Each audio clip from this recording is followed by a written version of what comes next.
오늘 소개할 사연은 정말 충격적입니다. 한 남성분이 보내주신 이야기인데요. 바람을 피워서 떠났던 전처가 몇 년 만에 갑자기 나타났다고 합니다. 그것도 온몸에 멍투성이가 된 채로 말이죠. 나 좀 살려달라며 무릎을 꿇더랍니다. 여러분 같으면 어떻게 하시겠습니까? 자신을 배신하고 떠난 사람을 도와주시겠습니까? 본격적인 이야기 시작 전에 아직 무료 구독하지 않으셨다면 무료 구독 버튼 꾹 눌러주시고 함께 실화 속으로 들어가 볼까요? 오늘의 실화 사연 지금 시작합니다. 안녕하세요. 오늘 이렇게 제 이야기를 들려드리게 되었습니다. 저는 박준석이라고 하고 올해 42입니다. 작은 자동차 정비소를 운영하고 있죠. 제 아내는, 전 아내는 이가은이라고 합니다. 38이고 학원을 운영하고 있었어요. 운영하고 있었다고 해야 맞겠네요. 지금은 상황이 완전히 달라졌으니까요. 그때 저희는 같이 산 지 5년 정도 되었습니다. 아이는 없었어요. 처음엔 둘 다 바빠서 미루다가 나중엔 아내가 아예 아이 갖는 걸 꺼렸거든요.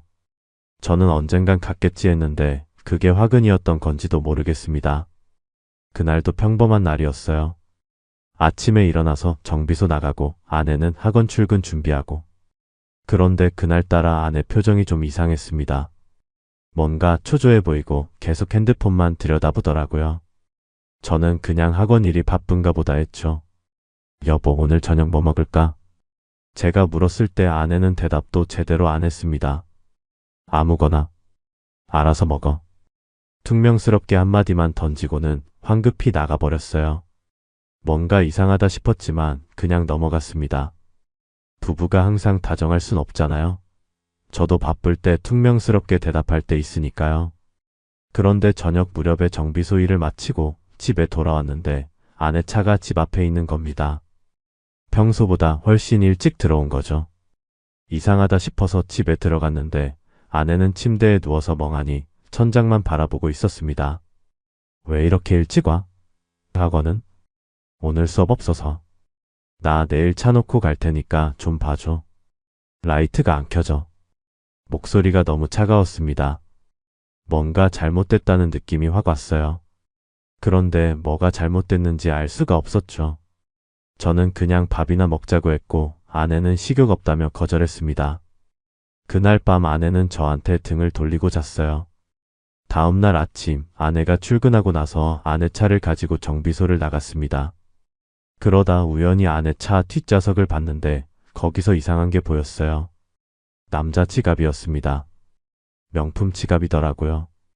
저는 절대 그런 거 안 쓰는데 말이죠. 손이 떨렸습니다. 그래도 혹시나 싶어서 지갑을 열어봤어요. 그 안에 들어있던 건 이걸 어떻게 설명해야 할까요? 콘돔이었습니다. 사용하지 않은 상태로 2개나 들어있었어요. 머리가 하얘졌습니다. 왜 남자 지갑이 우리 아내 차에 있고 왜 거기 콘돔이 들어있는 건지. 그날 저녁 아내가 돌아왔을 때 저는 지갑을 식탁 위에 올려뒀습니다. 아내는 현관문을 열고 들어오다가 그걸 보더니 얼굴이 새하얗게 질렸어요. 그런데 금방 표정을 바꾸더니 태연한 척했습니다. 이게 뭐야? 제가 물었을 때 아내는 한참을 말이 없다가 이렇게 말했습니다. 학원 선생 거야. 차에 놓고 내렸나 봐. 왜 선생 지갑이 당신 차에 있는데? 같이 학원 일 보러 나갔다 왔어. 거짓말이었습니다. 아내 목소리가 떨리고 있었거든요. 눈도 제대로 못 마주치고요. 저는 참았습니다. 증거가 더 필요했으니까요. 그날 밤 저는 잠든 척을 했습니다. 그리고 새벽에 일어나 아내가 자는 걸 확인하고 아내 핸드폰을 봤습니다. 비밀번호는 알고 있었거든요. 메시지 목록에 태훈이라는 이름이 있었어요. 열어보니 정말 차마 말로 다 못할 내용들이었습니다. 오늘 너무 좋았어. 다음엔 거기 호텔 가자. 남편한테 들키지 않게 조심해. 속이 뒤집혔습니다. 손이 너무 떨려서 폰을 제대로 잡을 수도 없었어요. 저는 침대에 누워서 천장만 바라봤어요. 눈물이 나려고 했지만 참았습니다. 울면 안 될 것 같았거든요. 며칠 뒤 저는 아내한테 직접적으로 물어봤습니다. 더 이상 참을 수가 없었어요. 당신 지금 다른 남자 만나고 있지? 아내는 순간 얼어붙더니 한참을 침묵하다가 고개를 끄덕였습니다. 인정한 거예요. 그것도 너무나 태연하게. 맞아. 만나고 있어. 그 순간 세상이 무너지는 것 같았습니다. 설마 정말 인정할 줄은 몰랐거든요. 저는 소리쳤어요. 왜? 내가 뭘 잘못했는데. 그런데 아내는 차갑게 웃으며 이렇게 말했습니다. 당신이랑 있으면 숨이 막혀. 당신은 재미없고 매일 기름 냄새 풍기고 집에 와서는 텔레비전만 봐.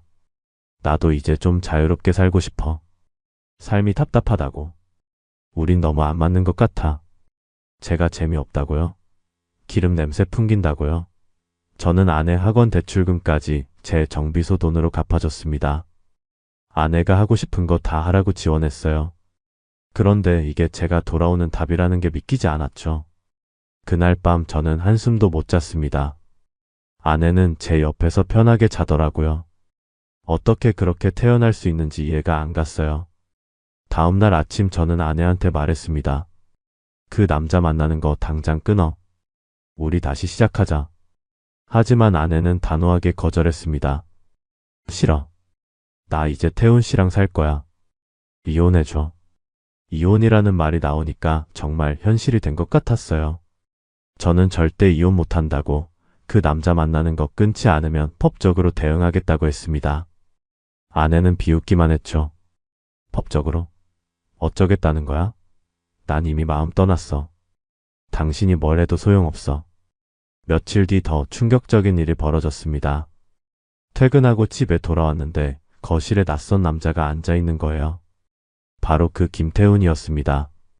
40쯤 돼 보이는 남자였는데 영어학원 강사라더군요. 정장을 말끔하게 차려입고 앉아서 마치 자기 집인 것처럼 편하게 커피를 마시고 있었어요. 당신이 남편분이시죠? 처음 뵙겠습니다. 그 남자는 저한테 인사를 건넸습니다. 웃으면서요. 저는 이를 악물었습니다. 당신이 내 아내를 꼬신 그 남자야? 꼬셨다니요. 가은 씨가 저를 좋아한 겁니다. 우리 서로 사랑해요. 사랑이라는 말을 너무 당당하게 하더군요. 아내는 옆에서 아무 말도 안 했습니다. 그냥 고개만 숙이고 있었어요. 저는 그 남자한테 당장 나가라고 소리쳤습니다. 여기 내 집이야. 당장 나가. 하지만 태우는 전혀 놀라지 않고 천천히 일어나더니 이렇게 말했습니다. 가은 씨 사랑했으면 놔주시죠. 그게 가은 씨를 위한 겁니다. 저희 행복하게 살 겁니다. 억지로 붙잡아봤자 가은 씨만 힘들어요. 그 말을 듣는 순간 정말 주먹이 나갈 뻔했습니다. 하지만 참았어요. 폭력은 제가 불리해지니까요. 그 남자는 여유롭게 나가면서 아내한테 전화하라는 듯이 손짓을 하고 갔습니다. 정말 저를 완전히 우습게 보는 거였어요. 그날부터 저는 변호사를 알아봤습니다. 친구 소개로 괜찮은 변호사를 만났고 상황을 다 설명했어요. 변호사는 이렇게 말했습니다. 상간자 소송 가능합니다. 증거는 충분하고요. 다만 아내분이 이혼을 원하면 결국 이혼은 하게 될 겁니다. 저는 알고 있었어요. 이미 아내 마음이 떠난 걸. 하지만 그냥 보낼 수는 없었습니다. 최소한 법적으로 책임을 묻고 싶었어요. 그래서 상간자 소송을 준비하기 시작했습니다. 아내한테 소송 진행한다고 말했을 때 아내는 화를 냈습니다. 왜 이렇게까지 해? 조용히 헤어지면 안 돼? 조용히? 당신이 바람 피운 걸 조용히 넘어가라고? 안 돼. 나도 최소한의 자존심은 지켜야겠어. 아내는 제가 진짜로 소송을 진행한다는 걸 알고는 당황하더군요. 태훈한테 전화해서 뭐라고 얘기하는 게 들렸습니다. 그 남자도 처음엔 별거 아니라고 생각했나 봐요. 하지만 변호사한테서 정식으로 내용 증명이 날아가자 태도가 달라졌습니다. 어느 날 태훈이 직접 제 정비소로 찾아왔어요. 이번엔 정장이 아니라 평상복 차림이었습니다. 표정도 아까처럼 여유롭지 않았어요. 형님, 이렇게 할 것까진 없지 않습니까? 우리 합의 좀 봅시다. 합의? 무슨 합의? 제가 돈 좀 드릴 테니까 소송은 취하해 주세요. 가은 씨도 힘들어하고 있습니다. 저는 코웃음 쳤습니다. 얼마 줄 건데? 1,000만 원 어떻습니까? 웃기고 있네. 당신이 내 인생 망가뜨린 걸 1,000만 원으로 해결하자고? 태우는 난처한 표정을 지었습니다. 저는 단호하게 말했어요. 법원에서 만나자고. 거기서 정당하게 판결받으면 되겠지. 소송은 진행됐습니다.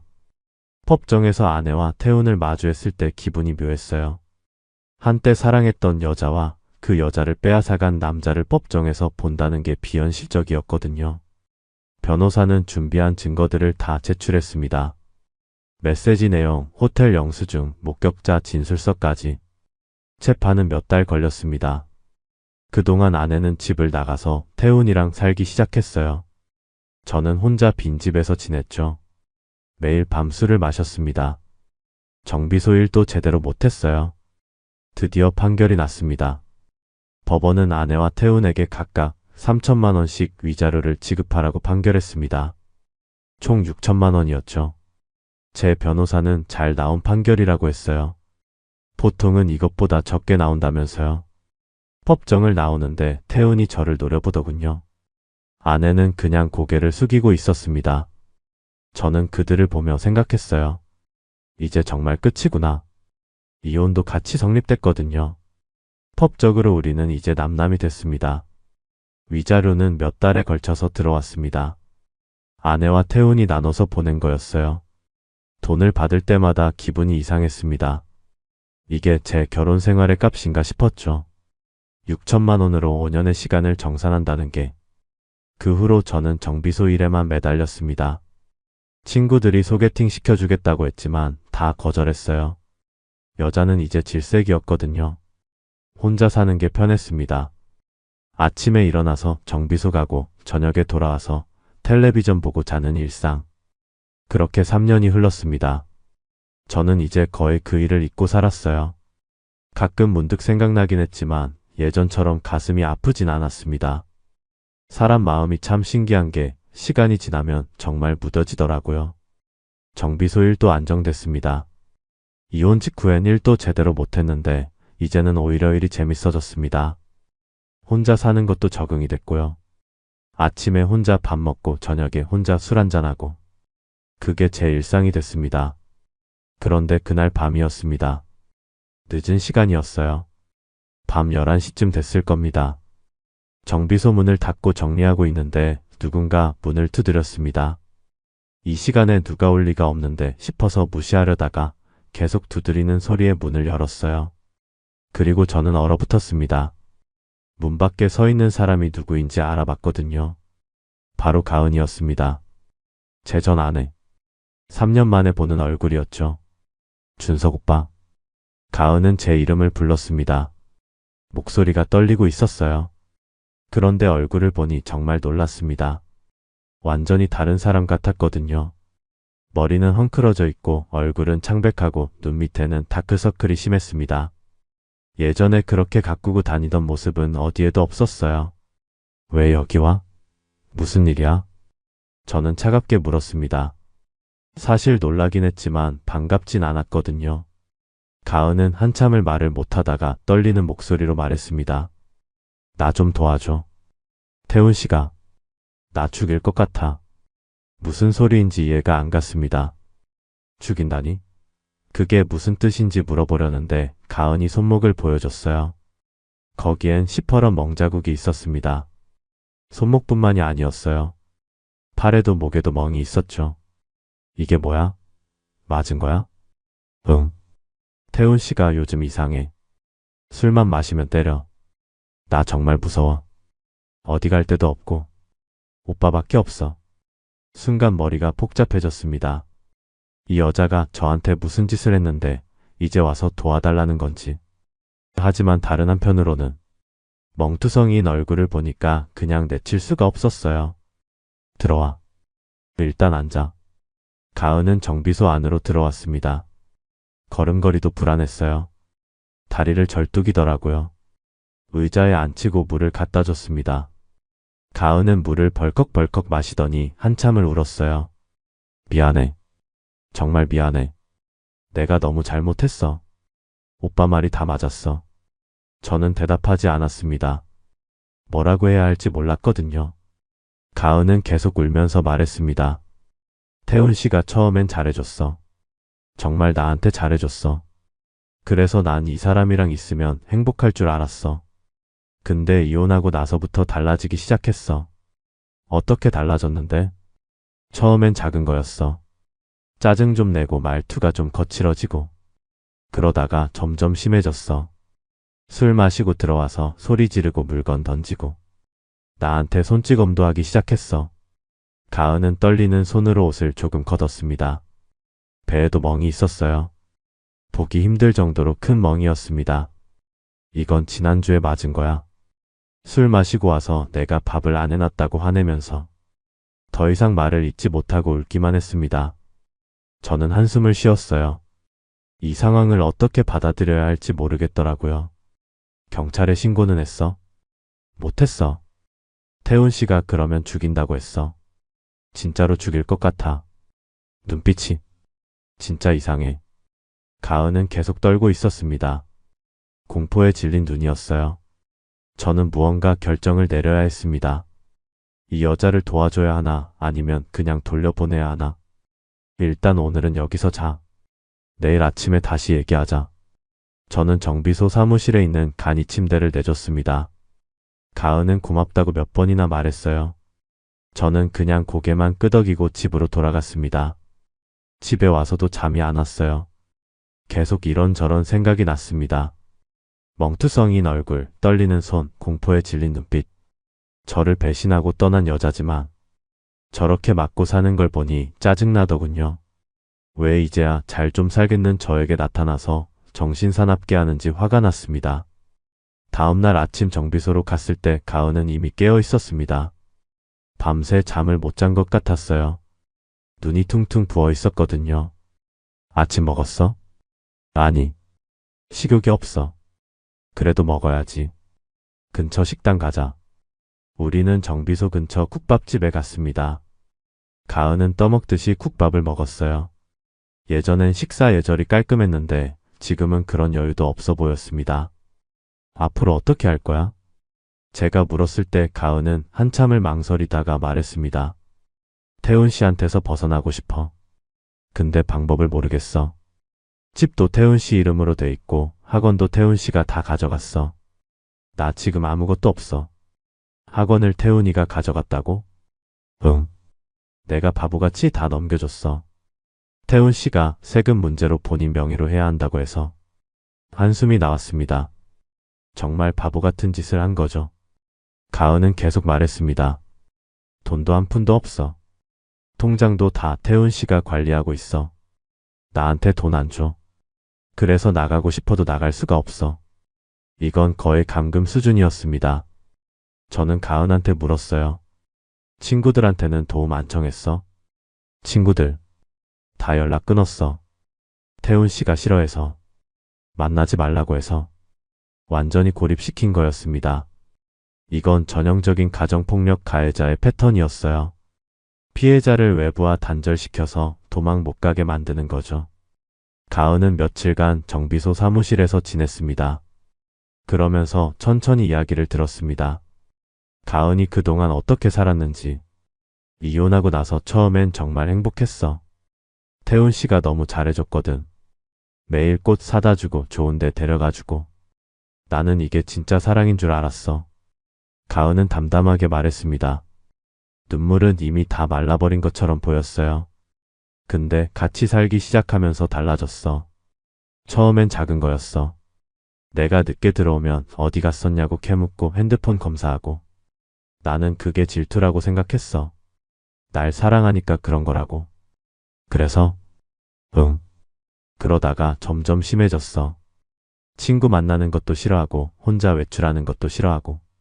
내가 조금이라도 반항하면 화를 내고 소리를 질렀어. 처음엔 그냥 참았어. 곧 나아지겠지 했거든. 가은은 한숨을 쉬었습니다. 그런데 안 나아졌어. 오히려 더 심해졌지. 술을 마시기 시작했어. 매일 밤 술 마시고 들어와서 트집 잡고 때렸어. 내가 뭘 잘못했는지도 모르겠어. 그냥 기분 나쁘면 때리는 거야. 학원은 언제 빼앗긴 거야? 1년 전쯤. 태훈 씨가 세금 문제 때문에 본인 명의로 해야 한다고 했어. 나는 믿고 다 넘겨줬지. 근데 그게 함정이었어. 명의를 넘기고 나서 태훈 씨가 학원을 팔아버렸어. 팔아버렸다고? 다른 사람한테 넘겼어. 그리고 그 돈으로 술값이랑 도박으로 다 날려버렸어. 나는 아무것도 못 받았어. 이건 사기였습니다. 명백한 사기죠. 저는 가은한테 말했어요. 그거 고소할 수 있어. 사기야. 알아. 근데 못해. 태훈 씨가 뭐라고 할지 무서워. 진짜로 날 죽일 것 같아. 가은의 목소리는 떨리고 있었습니다. 진심으로 두려워하는 게 느껴졌어요. 저는 조심스럽게 물어봤습니다. 혹시 나한테 온 것도 태훈이가 시킨 거야? 가은은 놀란 표정을 지었습니다. 그리고 고개를 저었어요. 아니야. 정말 아니야. 태훈 씨는 내가 어디 있는지도 몰라. 내가 도망쳐 나온 거야. 오빠밖에 갈 데가 없었어. 과연 진실일까요? 저는 확신이 서지 않았습니다. 하지만 일단은 믿기로 했어요. 가은을 쫓아낼 수는 없었거든요. 며칠이 지나고 가은은 조금씩 안정을 찾는 것 같았습니다. 멍도 조금씩 나아지고 밥도 제대로 먹기 시작했어요. 표정도 처음보다는 나아졌습니다. 오빠 정말 고마워. 오빠 아니었으면 나 어떻게 됐을지 몰라. 됐어. 앞으로 어떻게 할지나 생각해. 가능하면 빨리 가면 좋고. 응. 나 일단 일자리부터 구해야 할 것 같아. 그래야 독립할 수 있잖아. 가은은 적극적으로 계획을 세우는 것처럼 보였습니다. 저는 조금 안심했어요. 이 여자가 정말 새 출발을 하려는 것처럼 보였거든요. 어느 날 저녁, 저는 늦게까지 일하고 집에 갔다가 놓고 온 게 생각나 정비소로 돌아왔습니다. 그런데 이상한 걸 발견했어요. 사무실 컴퓨터가 켜져 있었거든요. 분명히 제가 끄고 나왔는데 말이죠. 가은은 어디 잠깐 나갔는지 아무도 없었습니다. 저는 컴퓨터 화면을 봤어요. 인터넷 검색 기록이 남아 있었습니다. 상간자 소송 취소 방법, 위자료 감면 신청, 합의금 돌려받기. 심장이 철렁 내려앉았습니다. 이게 무슨 의미인지 알 것 같았거든요. 그때 골목 끝에서 통화하며 걸어오는 가은이 목소리가 들렸습니다. 알았어. 오빠한테 잘 붙어 있을게. 조금만 기다려. 돈 받아낼 수 있을 것 같아. 손이 떨렸습니다. 이게 진짜인가 싶었어요. 가은이 여전히 태훈과 연락하고 있었고 저한테서 돈을 뜯어내려는 계획을 세우고 있었던 겁니다. 멍투성이 얼굴, 떨리는 손, 공포에 질린 눈빛. 그게 다 연극이었다는 건가요? 아니었습니다. 멍은 진짜였어요. 태훈이 실제로 때린 건 맞을 겁니다. 저는 화면을 캡처했습니다. 증거로 남겨둬야 했거든요. 그리고 조용히 컴퓨터를 끄고 나왔습니다. 가은이 정비소를 들어오면서 마주쳤고 아무것도 모르는 척했어요. 오빠 무슨 일이야? 왜 다시 왔어? 나 잠깐 편의점 갔다 왔어. 그래. 배고프면 뭐 먹어? 나간다. 저는 태연한 척했습니다. 하지만 속으론 계획을 세우고 있었어요. 이제 가은을 어떻게 처리할지 말입니다. 다음날 저는 정비소 안에 몰래카메라를 설치했습니다. 합법적인 거였어요. 제 공간이니까요. 그리고 며칠간 지켜봤습니다. 가은이 뭘 하는지. 영상을 확인해 보니 제 예상이 맞았습니다. 가은은 제가 없을 때마다 태훈과 통화를 했어요. 그리고 제 서류들을 뒤지고 통장을 찾아보고 심지어 금고 비밀번호도 알아내려고 했습니다. 조금만 더 있으면 될 것 같아.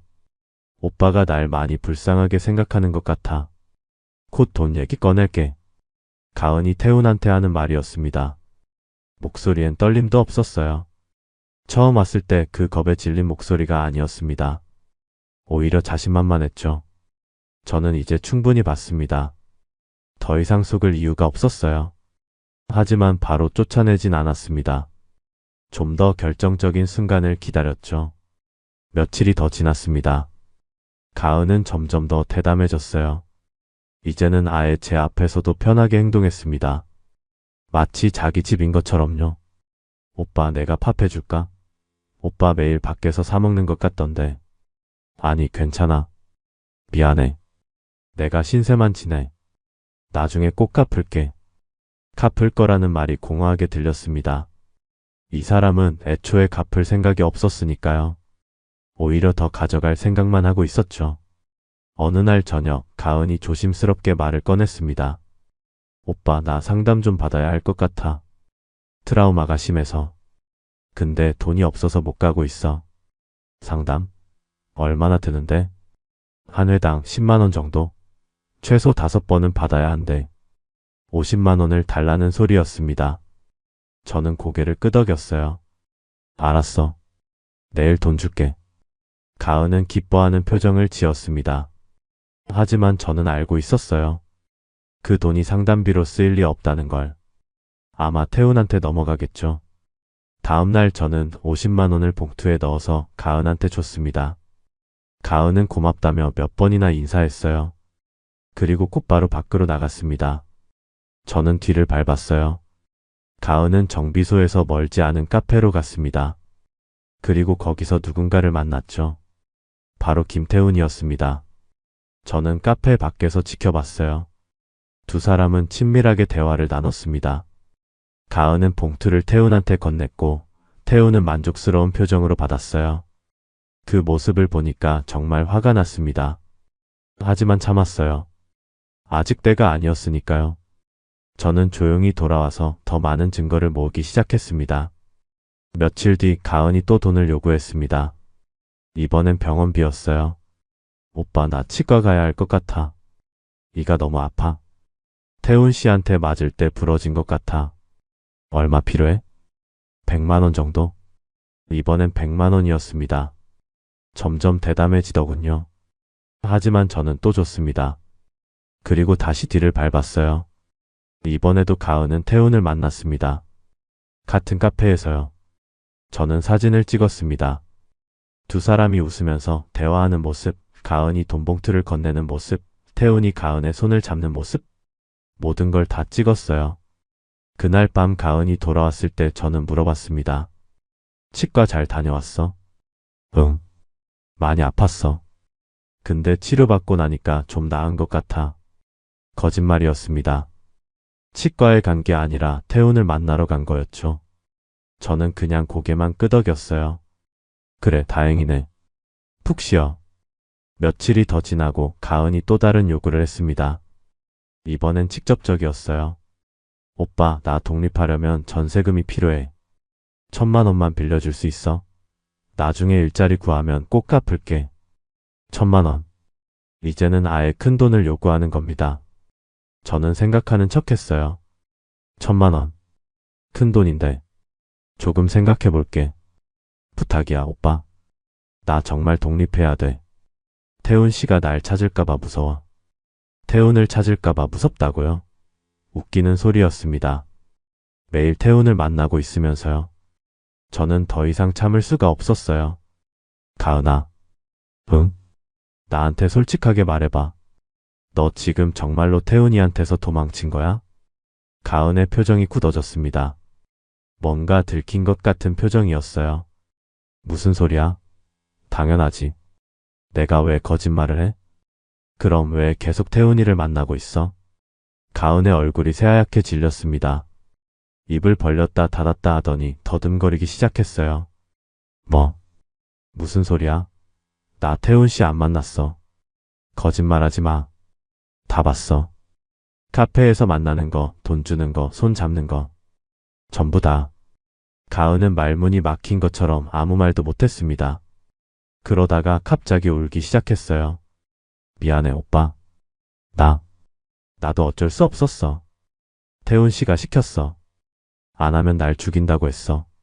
하지만 저는 더 이상 속지 않았습니다. 이미 다 알고 있었거든요. 태훈이가 시켰다고? 그럼 카페에서 웃으면서 얘기하던 건 뭐야? 손잡고 다정하게 대화하던 건? 가은은 대답하지 못했습니다. 그저 계속 울기만 했죠. 저는 차갑게 말했어요. 내일까지 나가. 오빠, 제발. 내 말 좀 들어봐. 진짜 사정이 있어서. 됐어. 더 이상 듣기 싫어. 내일 아침까지 짐 싸서 나가. 저는 돌아서서 나왔습니다. 뒤에서 가은이 뭐라고 말하는 소리가 들렸지만 무시했어요. 이제 정말 끝이었습니다. 더 이상 이 여자한테 속아 넘어갈 일은 없을 겁니다. 집에 와서도 잠이 안 왔습니다. 화가 나기도 하고 허무하기도 했어요. 제가 왜 이런 일을 겪어야 하는지 이해가 안 됐습니다. 3년 만에 나타나서 또 저를 이용하다니. 다음날 아침 정비소에 갔을 때 가은은 이미 떠나고 없었습니다. 짐도 다 치워져 있었어요. 다만 책상 위에 쪽지 하나가 놓여 있었죠. 미안해. 진짜 미안해. 그게 전부였습니다. 저는 그 쪽지를 구겨서 쓰레기통에 버렸습니다. 이제 정말 끝이라고 생각했어요. 하지만 이야기는 여기서 끝나지 않았습니다. 가은이 떠나고 며칠이 지났습니다. 저는 다시 평범한 일상으로 돌아갔어요. 정비소 일을 하고 저녁엔 혼자 밥 먹고 텔레비전 보고 자는 생활. 가은이 왔다 간 게 마치 꿈 같았습니다. 그런데 일주일쯤 지났을 때 경찰서에서 연락이 왔습니다. 처음엔 무슨 일인지 몰랐어요. 제가 무슨 잘못을 한 것도 아니고 신고한 것도 없었거든요. 혹시 이가은 씨 아십니까? 경찰관이 물었습니다. 가은이라는 이름을 듣는 순간 심장이 철렁했어요. 네, 압니다. 제 전 아내인데요. 무슨 일이신가요? 이가은 씨가 현재 병원에 입원해 계십니다. 폭행을 당해서요. 폭행이라는 말에 머리가 복잡해졌습니다. 보호자라니? 저는 이미 이혼한 사이인데요. 하지만 경찰관 말로는 가은이 제 연락처를 보호자로 적어뒀다고 했습니다. 어느 병원입니까? 주소를 받아 적고 곧바로 병원으로 향했습니다. 병원에 도착해서 병실을 찾아갔습니다. 문을 열고 들어갔을 때 충격을 받았어요. 침대에 누워있는 가은을 보고 말입니다. 얼굴이 온통 멍투성이었어요. 눈은 퉁퉁 부어있고 입술은 터져있고 코에는 거즈가 붙어 있었습니다. 가은아. 제가 이름을 부르자 가은이 천천히 고개를 돌렸습니다. 저를 보더니 눈물을 흘리기 시작했어요. 말을 하려고 했지만 목소리가 제대로 나오지 않았습니다. 간호사가 들어와서 설명해 줬습니다. 늑골 3대가 부러졌고 뇌출혈도 있었다고 했어요. 머리도 심하게 맞아서 뇌진탕 증세가 있다고 했습니다. 누가 이렇게 심하게 때렸는지 물었을 때 대답을 들을 필요도 없었습니다. 김태훈이었겠죠. 가은은 한참 뒤에 겨우 말을 했습니다. 목소리가 너무 작고 떨렸어요. 미안해. 오빠한테 짐이 될 거라는 걸 알면서도 다른데 연락할 만한 곳이 없었어. 저는 대답하지 않았습니다. 뭐라고 해야 할지 몰랐거든요. 가은은 계속 말했습니다. 정비소에서 나간 후에 갈 곳이 없어서 태훈 씨한테 갔어. 태훈 씨가 용서해준다고 했거든. 그런데 말을 잇지 못하고 눈물만 흘렸습니다. 저는 조용히 기다렸어요. 돌아가자마자 때리기 시작했어. 왜 오빠한테 갔냐고, 왜 실패했냐고. 멈추지 않았어. 계속 때리고 정신을 잃었어. 그리고 깨어보니 여기 있었어. 가은의 목소리는 거의 들리지 않을 정도로 작았습니다. 떨리는 손으로 침대 시트를 움켜쥐고 있었어요. 이제 괜찮아. 여긴 안전해. 제가 말했을 때 가은은 고개를 저었습니다. 안 괜찮아. 태훈 씨가 찾아올 거야. 또 때릴 거야. 나 정말 무서워. 그 순간 밖에서 소란스러운 소리가 들렸습니다. 누군가 큰 소리로 뭐라고 외치는 소리였어요. 가은의 얼굴이 새하얗게 질렸습니다. 태훈 씨야. 태훈 씨가 왔어. 곧 병실 문이 벌컥 열렸습니다. 김태훈이 들어왔어요. 술에 취한 상태였습니다. 얼굴은 붉게 상기돼 있고 눈은 충혈돼 있었죠. 저를 보더니 비웃듯이 웃었습니다. 오, 전 남편님이 오셨네? 참 끈질기시네요. 당신이 이렇게 만든 거야? 제가 물었을 때 태훈은 어깨를 으쓱했습니다. 내 여자 내가 혼낸 건데 당신이 상관할 바 아니잖아요. 여자를 이렇게 때려놓고도 당당해? 미쳤어. 태훈은 제 말에 화를 냈습니다. 갑자기 고함을 질렀어요. 시끄러워. 이 여자가 뭘 잘못했는지 알아? 당신한테 가서 돈 뜯어내기로 했으면서 실패했잖아. 그것도 몇 푼 안 되는 돈 가지고 도망쳐 온 거야. 그 말을 듣는 순간 모든 게 명확해졌습니다. 가은은 정말로 태훈의 지시를 받고 저한테 온 거였어요. 동정심을 유발해서 돈을 뜯어내려는 계획이었던 겁니다. 하지만 실패했고 태우는 그걸 이유로 가은을 때린 거죠. 경찰 부를 거야. 당장 나가. 제가 말했을 때 태우는 비웃었습니다. 경찰? 마음대로 해요. 난 무섭지 않아. 이 여자가 나한테 돌아올 거니까. 그리고는 가은을 향해 말했습니다. 이봐, 가은아. 다 치료받고 집에 와. 알았지? 가은은 눈물만 흘릴 뿐 대답하지 못했습니다. 태우는 만족한 듯이 웃으며 병실을 나갔어요. 저는 곧바로 간호사실로 가서 경찰에 신고해달라고 했습니다. 병실로 돌아왔을 때 가은은 계속 울고 있었습니다. 이제 괜찮아. 오빠는 신경 쓰지 마. 다 내 업보지 뭐. 가은이 말했습니다. 하지만 저는 그냥 넘어갈 수 없었어요. 이건 범죄였으니까요. 경찰이 도착했습니다. 가은의 진술을 받고 병원 기록을 확인했어요. 태훈에 대한 체포영장을 신청한다고 했습니다. 저는 경찰한테 제가 가지고 있던 증거들도 제공했습니다. 태훈이 병실에 와서 협박한 영상, 가은과 태훈이 만나는 사진들. 며칠 뒤 태훈이 체포됐다는 연락을 받았습니다. 폭행죄와 협박죄로 구속됐다고 했어요. 저는 그 소식을 듣고 병원에 있는 가은한테 전했습니다. 그놈 잡혔어. 이제 안심해도 돼. 가은은 그제야 안도하는 표정을 지었습니다. 하지만 여전히 불안해 보였어요. 재판은 어떻게 돼? 변호사랑 상담해봤어. 증거가 확실해서 실형받을 가능성이 높대. 가은은 고개를 끄덕였습니다. 그리고 조심스럽게 물었어요. 오빠, 나한테 화났지? 저는 솔직하게 대답했습니다. 화났어. 당연히 화나지. 나를 또 이용하려고 했잖아. 미안해. 정말 미안해. 나도 싫었어. 근데 태훈 씨가 안 하면 죽인다고 해서. 가은은 울먹였습니다. 저는 한숨을 쉬었어요. 됐어. 이제 그런 얘기는 하지 말자. 앞으로. 나 어떻게 살아야 할지 모르겠어. 아무것도 없어. 집도 없고 돈도 없고 일자리도 없고. 가은의 목소리는 절망적이었습니다. 저는 냉정하게 말했어요. 그건 당신이 알아서 해야 할 일이야. 나는 더 이상 도와줄 수 없어. 알아. 당연하지.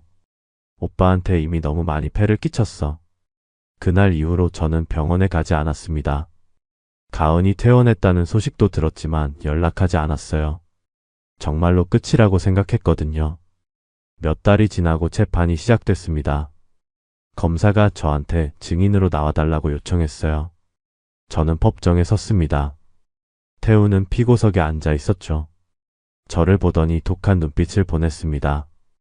검사가 질문했습니다. 피고인이 피해자를 어떻게 대했는지 아시는 대로 말씀해 주십시오. 저는 제가 본 것들을 말했습니다. 멍투성이었던 가은의 얼굴, 떨리던 손, 공포에 질린 눈빛, 그리고 태훈이 병실에 와서 협박했던 일. 모든 걸 다 말했어요. 태훈의 변호사가 반론했습니다. 증인께서는 피해자의 전남편이시죠? 피고인에게 좋지 않은 감정을 가지고 있는 게 아닙니까? 좋지 않은 감정이 있는 건 맞습니다. 하지만 제가 말씀드린 건 모두 사실입니다. 증거도 있습니다. 저는 제출한 사진들과 영상들을 가리켰습니다. 변호사는 더 이상 반론하지 못했어요. 가은도 증인으로 나왔습니다. 가은은 떨리는 목소리로 자기가 겪은 일들을 말했습니다. 처음엔 사랑이라고 생각했지만 점점 통제와 폭력으로 변해갔다고. 도망치고 싶었지만 갈 곳이 없었다고. 그리고 마지막으로 심하게 폭행당했다고. 피고인에게 하실 말씀 있으십니까? 판사가 물었을 때 가은은 한참을 침묵하다가 말했습니다. 당신을 용서할 수 없어요. 당신이 한 짓을 절대 잊지 않을 거예요. 태우는 비웃듯이 웃었습니다. 그 모습을 보니 정말 화가 났어요. 저 사람은 끝까지 반성하지 않는 겁니다. 재판은 몇 주 걸렸습니다. 증거심리, 증인신문, 최종 변론. 모든 과정이 끝나고 드디어 판결이 나왔습니다. 피고인 김태훈에게 징역 3년을 선고한다. 판사의 목소리가 법정에 울려 퍼졌습니다. 태훈은 얼굴이 굳어졌어요. 변호사가 뭐라고 말했지만 태훈은 듣지 않았습니다. 그냥 멍하니 앉아 있었죠. 법정을 나오는데 가은이 저를 불렀습니다. 오빠, 잠깐만. 저는 돌아봤습니다. 가은은 주저하다가 말했어요. 고마워. 오빠 아니었으면 나 어떻게 됐을지 몰라. 저는 대답하지 않았습니다. 그냥 고개만 끄덕이고 돌아섰어요. 더 이상 할 말이 없었거든요. 집으로 돌아오는 길에 기분이 묘했습니다. 태훈이 실형을 받았다는 게 시원하기도 하고 허무하기도 했어요. 이제 정말 모든 게 끝난 건가 싶었습니다. 그날 밤 저는 오랜만에 편하게 잠들었습니다. 꿈도 꾸지 않았어요. 그냥 깊이 잠들었죠. 아침에 일어났을 때 기분이 좋았습니다. 뭔가 무거운 짐을 내려놓은 것 같았거든요. 정비소로 출근하는 길에 하늘을 봤습니다. 날씨가 정말 좋았어요. 맑은 하늘에 구름 한 점 없었습니다. 새로운 시작을 하기에 딱 좋은 날씨였죠. 태훈이 수감되고 몇 달이 지났습니다. 저는 다시 평범한 일상으로 돌아갔어요. 정비소 일도 잘 풀리고 새로운 직원도 뽑았습니다. 매출도 꾸준히 올라서 사업 확장도 생각하고 있었죠.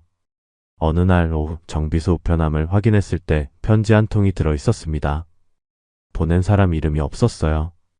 그냥 흰 봉투였습니다. 뭔가 이상한 느낌이 들었지만 열어봤습니다. 편지였어요. 손글씨로 쓴 짧은 편지였습니다. 오빠에게. 미안해. 정말 미안해. 내가 한 짓을 변명할 생각은 없어. 오빠한테 너무 못된 짓을 했다는 거 알아. 용서받을 수 없다는 것도 알고. 오빠 말이 다 맞았어. 태훈 씨는 처음부터 나를 이용한 거였어. 나는 그걸 모르고 오빠를 버렸지. 정말 바보 같은 짓이었어. 이제야 깨달았어. 진짜 사랑이 뭔지. 진짜 소중한 게 뭔지. 하지만 너무 늦었어. 돌이킬 수 없는 걸 알아. 오빠 덕분에 태훈 씨한테서 벗어날 수 있었어. 재판도 잘 끝났고. 이제 나도 새 출발을 할 거야. 오빠를 잊고 내 인생을 제대로 살아볼 거야. 오빠도 행복했으면 좋겠어. 좋은 사람 만나서 행복하게 살았으면 좋겠어. 오빠는 그럴 자격이 있어. 진심이야. 마지막으로 한 번만 더 말할게. 정말 미안해. 그리고 고마워. 가은. 편지를 다 읽고 나서 한참을 멍하니 서 있었습니다. 뭔가 복잡한 감정이 밀려왔어요. 화도 나고 안타깝기도 하고 허무하기도 했습니다. 편지 안에는 또 다른 종이가 들어 있었습니다. 은행 송금 영수증이었어요. 3천만 원. 나머지 위자료 돈을 보낸 거였습니다. 저는 그 영수증을 한참 바라봤습니다. 가은이 어떻게 이 돈을 마련했는지 모르겠더군요. 아무것도 없다고 했는데 말이죠. 아마 여기저기서 빌렸을 겁니다. 아니면 힘들게 일해서 모았을 수도 있고요. 솔직히 말하면 돈은 중요하지 않았습니다. 3천만 원이 있든 없든 제 삶은 크게 달라지지 않았거든요. 중요한 건 마음이었어요. 가은이 진심으로 반성하고 있다는 걸 보여주고 싶었던 것 같았습니다. 저는 편지를 천천히 찢기 시작했습니다. 한 장 한 장 조각조각 찢었어요. 그리고 휴지통에 버렸습니다. 영수증도 함께요. 이제 진짜로 끝입니다. 더 이상 과거에 매달리지 않을 겁니다. 며칠 뒤 정비소에서 일하고 있는데 예전 친구한테 전화가 왔습니다. 야, 준서가. 요즘 어때? 그냥 그렇지 뭐. 일하고 있지. 너 아직도 혼자 살아? 소개팅 한번 해볼래? 아니, 괜찮아. 나 혼자 사는 게 편해. 에이, 그래도 사람은 만나봐야지. 좋은 사람 있는데 한번 만나보라고. 친구는 계속 설득했습니다. 저는 귀찮았지만 결국 승낙했어요. 한 번쯤은 나가봐야겠다는 생각이 들었거든요. 소개팅 날짜를 잡았습니다. 다음 주 토요일이었죠. 저는 별 기대 없이 그냥 나갔어요. 어차피 잘 안 될 거라고 생각했습니다. 그런데 만나보니 괜찮은 사람이었습니다. 밝고 긍정적이고 대화도 잘 통하고 오랜만에 편하게 웃었어요. 그 사람도 저를 괜찮게 봤는지 다음에 또 만나자고 했습니다. 집에 돌아와서 거울을 봤습니다. 거울 속에 제 모습이 낯설었어요. 언제부턴가 주름이 생기고 머리에 흰머리도 보였습니다. 시간이 많이 흘렀다는 걸 실감했죠. 그날 밤 저는 결심했습니다. 이제 진짜로 앞을 보고 살자고. 과거는 과거일 뿐이라고. 가은도, 태훈도 그 모든 일들이 이제는 추억일 뿐이라고. 다음날 아침 정비소로 출근했을 때 기분이 좋았습니다. 새로운 시작을 할 준비가 된 것 같았어요. 문을 열고 들어가는데 햇살이 따스하게 비쳤습니다. 이제 진짜 끝이네. 저는 혼자 중얼거렸습니다. 그리고 웃었어요. 오랜만에 진심으로 웃었습니다. 이제 정말로 모든 게 끝났습니다.